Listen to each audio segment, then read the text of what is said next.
শ্রীরাম বা শ্রীকৃষ্ণ নির্দিষ্ট কোনো জাতির জন্য, নির্দিষ্ট কোনো গোত্রের জন্য, নির্দিষ্ট কোনো সময়ের জন্য ছিলেন। শ্রীরাম শ্রীকৃষ্ণ ইনারা কি নবী ছিলেন? সরাসরি অস্বীকার করা যায় না, রহস্য তো একটু থেকেই যায়। চলুন আজকে ইনশাল্লাহ পুরো ব্যাপারটাকে ক্লিয়ার করি। সূরা ফাতির আয়াত নাম্বার 24-এ আল্লাহ সুবহানাহু ওয়া তাআলা বলছেন, ওয়া ইম মিন উম্মাতিন ইল্লা খালা ফিহা নাদির।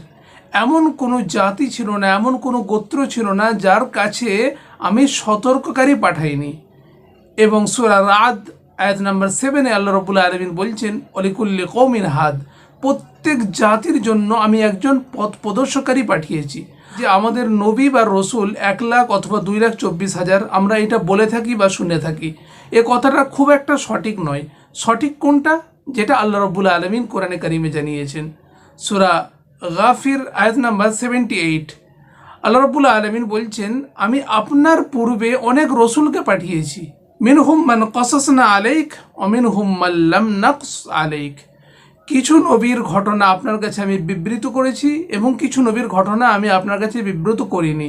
অর্থাৎ আমরা বুঝতে পারলাম যে অনেক রসুল বা নবী পৃথিবীর জমিনে এসেছে এবং প্রত্যেকটা গোত্র, প্রত্যেকটা জাতির জন্য আল্লাহ রাব্বুল আলামিন সতর্কবাণী বা পথ প্রদর্শকারী পাঠিয়েছেন।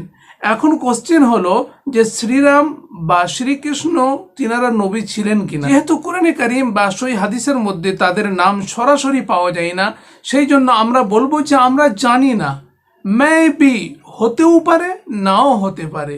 যেহেতু তাদের নাম নাই, 100% আমরা তাদেরকে নবী বলতে পারি না। যদি তিনারা নবী হয়েও থাকেন শ্রীরাম বা শ্রীকৃষ্ণ, তাহলেও তারা নির্দিষ্ট কোনো জাতির জন্য, নির্দিষ্ট কোনো গোত্রের জন্য, নির্দিষ্ট কোনো সময়ের জন্য ছিলেন। আপনারা জানেন আমাদের নবীর পূর্বে যে সমস্ত নবীরা এসেছিলেন নির্দিষ্ট কোনো জাতি বা গোত্রের জন্য ছিলেন।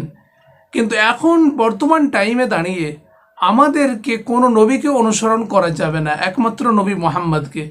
একথা কে বলছে? একথা আল্লাহ সুবহানাহু ওয়া তাআলা নিজেই বলছেন, ওয়ামা আরসালনাকা ইল্লা রাহমাতাল লিল আলামিন। আমি আপনাকে পুরো বিশ্ব জগতের জন্য রহমত হিসাবে পাঠিয়েছি।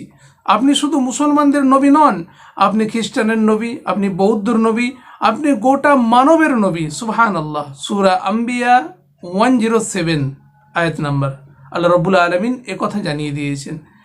আজকে কোনো মানুষ আমেরিকায় থাকতে পারে, কোনো মানুষ ইংল্যান্ডে থাকতে পারে, কোনো মানুষ পাকিস্তানে, ভারতে থাকতে পারে, কিন্তু সকলের জন্য অপরিহার্য হলো নবী মুহাম্মদ সাল্লাল্লাহু আলাইহি ওয়াসাল্লামকে মেনে নেওয়া এবং মেনে চলা।